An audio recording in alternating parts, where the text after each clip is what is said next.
Hello everyone, welcome to new informative video. आज के video में बात होने वाली है बीए हिंदी ऑनर्स के 4th सेमेस्टर के सिलेबस पर। तो मैं दिल्ली यूनिवर्सिटी की बात कर रही हूँ।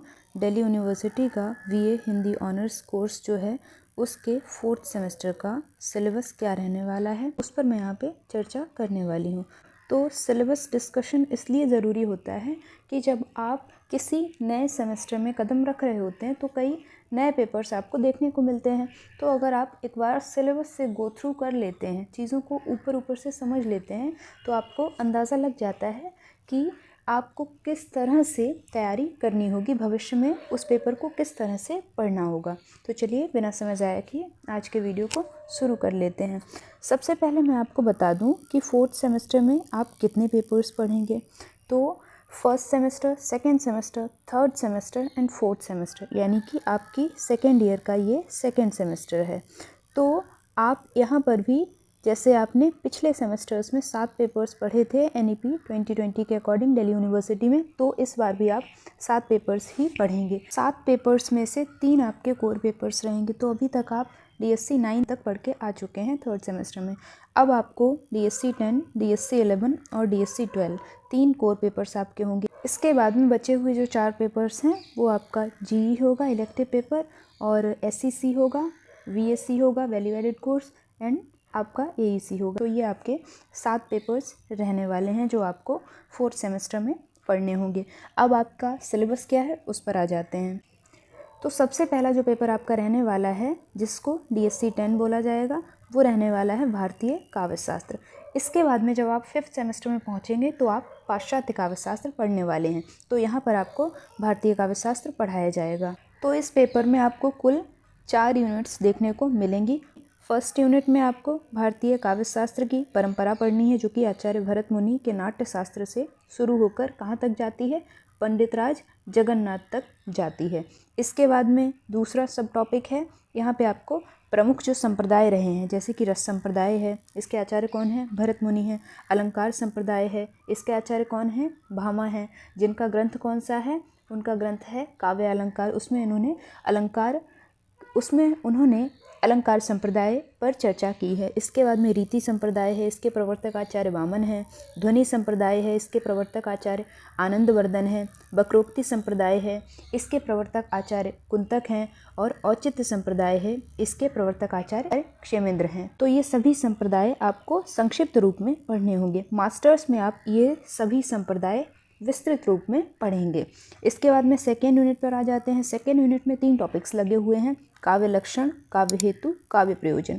तीनों ही टॉपिक्स मोस्ट इम्पॉर्टेंट हैं, आपको बहुत अच्छे से पढ़ने चाहिए, क्योंकि ये भविष्य में आप मास्टर्स में भी पढ़ेंगे, आप CUET PG का एग्ज़ाम देंगे, उसमें भी ये तीनों टॉपिक्स पूछे जाते हैं। और ये टॉपिक्स आप अगर भविष्य में UGC नेट एग्ज़ाम देने का सोच रहे हैं तो वहाँ पे भी ये टॉपिक्स पूछे जाते हैं। तो काव्य शास्त्र का जो पेपर है वो काफ़ी महत्वपूर्ण हो जाता है। थर्ड यूनिट की बात करूँ तो थर्ड यूनिट आपको रस संप्रदाय से संबंधित देखने को मिल जाएगी। तो यहाँ पर रस के स्वरूप, अवयव और भेद पढ़ने हैं, रस निष्पत्ति का सिद्धांत पढ़ना है और साधारणीकरण की प्रक्रिया को पढ़ना है।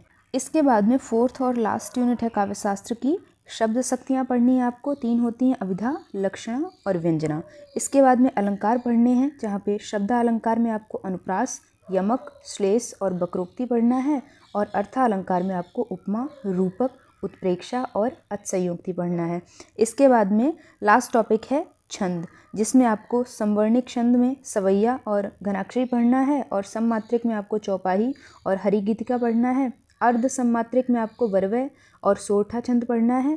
और विषम सम्मात्रिक में आपको कुंडलिया और छप्पय छंद पढ़ना है। तो ये है आपका काव्य शास्त्र का सिलेबस। सिलेबस ज़्यादा बड़ा नहीं है, लेकिन अगर आप गहराई में जाकर चीज़ों को समझेंगे तो आपके लिए काफ़ी आसान ये पेपर हो जाएगा और भविष्य में आपके लिए काफ़ी मददगार साबित भी होगा ये पेपर।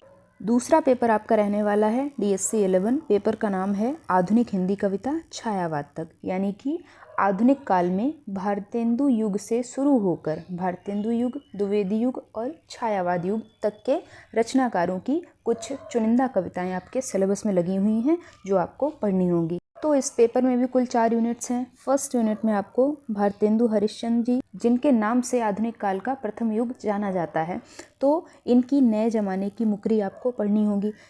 इसके बाद में मैथिली शरण गुप्त के भारत भारती के भविष्यत खंड से कुछ पद लगे हुए हैं, वो आपको पढ़ने होंगे। इसके बाद में सेकेंड यूनिट में भी 2 रचनाकार लगे हुए हैं, रामनरेश त्रिपाठी और जयशंकर प्रसाद जी। रामनरेश त्रिपाठी की आपको पथिक प्रथम सर्ग से प्रति क्षण नूतन वेश बदलकर पढ़नी है और अतिशय सुंदर पढ़नी है। इसके बाद में जयशंकर प्रसाद जी जो छायावाद के आधार स्तंभ हैं, इनकी आपको 2 कविताएं पढ़नी होंगी, पेशोला की प्रतिध्वनि और अब जागो जीवन के प्रभात।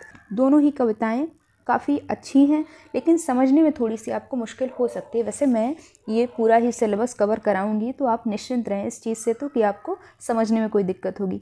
बाकी मैं पढ़ाऊंगी तो आप निश्चित तौर से चीज़ें बहुत बेहतर ढंग से समझ जाएंगे। इसके बाद मैं थर्ड यूनिट पर आऊँ तो थर्ड यूनिट में आपके छायावाद के 2 अन्य आधार स्तंभ लगे हुए हैं। कौन कौन? सूर्यकांत त्रिपाठी निराला जी और सुमित्रानंदन पंत जी प्रकृति के सुकुमार कवि। तो सूर्यकांत त्रिपाठी निराला की 2 कविताएं आपको पढ़नी होंगी। पहली कविता है स्नेह निर्झर बह गया है, रेत ज्योतन रह गया है। बहुत ही सुंदर कविता है। और भिक्षुक कविता, ये भी कविता बहुत मार्मिक है, बहुत ही कारुणिक है, लेकिन इन दोनों की भाषा जो है काफ़ी सरल है, सहज है, आप आसानी से ग्रहण कर लेंगे। लेकिन इनमें निहित जो अर्थ है वो काफ़ी गहरा है, काफ़ी गंभीर है, काफ़ी मार्मिक है। इसके बाद में सुमित्रानंदन पंत पर आए तो इनकी भी 2 कविताएं आपको पढ़नी होंगी।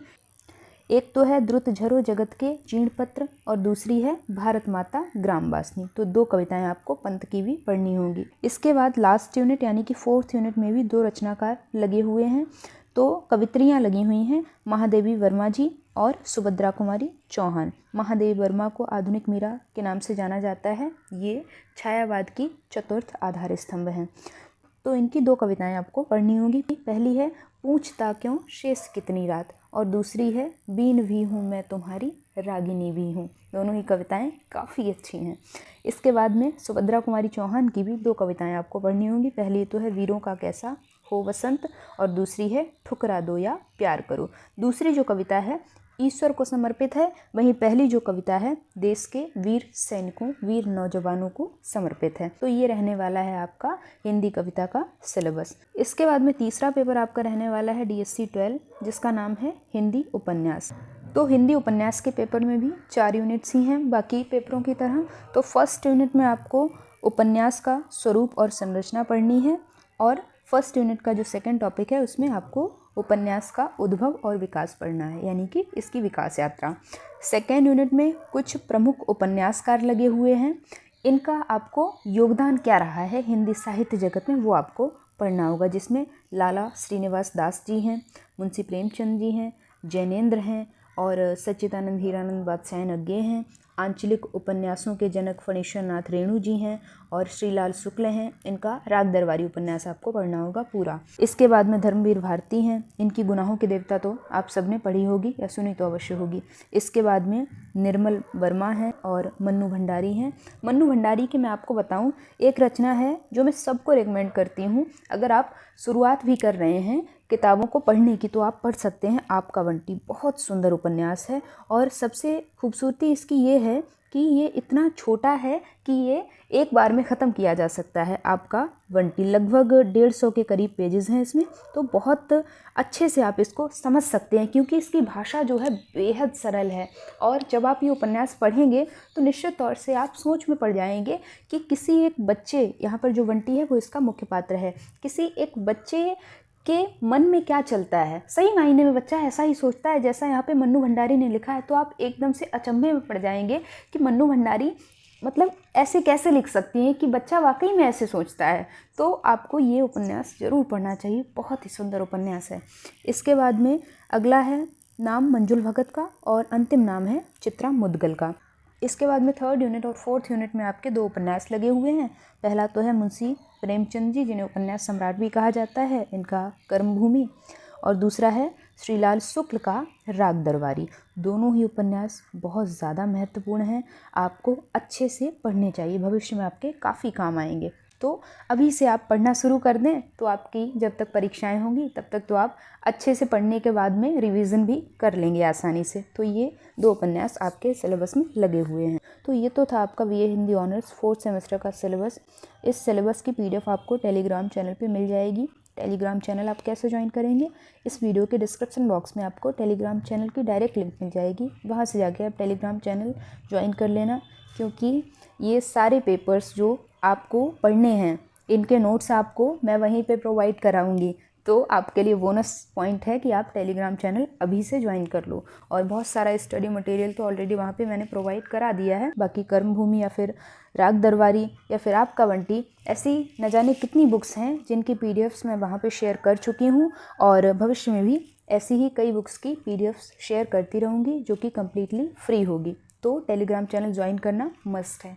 और अगर मुझसे पर्सनली जुड़ना चाहते हैं, कुछ सुझाव लेना चाहते हैं, तो आप मुझसे इंस्टाग्राम पर जुड़ सकते हैं। तो अगर वीडियोस हेल्पफुल लगते हैं तो वीडियो को लाइक किया करिए, खुद भी चैनल से जुड़िए, चैनल को सब्सक्राइब करिए, अपने साथियों को भी चैनल से जोड़िए, उनसे भी कहिए कि चैनल को सब्सक्राइब करें, उनकी भी काफ़ी मदद होगी। तो पढ़ते रहिए, सीखते रहिए। Thanks for watching this video.